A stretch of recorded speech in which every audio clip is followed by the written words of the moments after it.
Assalamu alaikum everyone. This is Muhammad Sabir Ahmed Khan. Welcome to another video.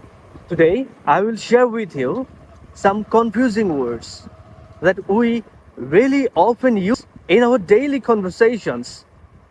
Let's get started. The words are sometimes, sometime, and sometime. The first one we often use in our daily conversation. It means sometimes. এটার অর্থ হচ্ছে মাঝে মাঝে। For example, he sometimes comes here. অথবা এটাকে বলা যাবে he comes here sometimes or sometimes he comes here. On the other hand, sometime.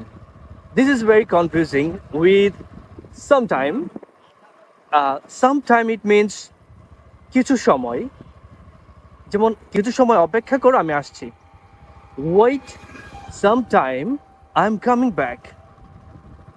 And the last one is sometime. It means কোনো এক সময়, যেমন আপনি আপনার প্রিয় কাউকে বলছেন যে চিন্তা করো না, কোনো এক সময় আমি তোমাকে কল দেব. Hey, don't worry, I will call you back sometime. Thank you everyone.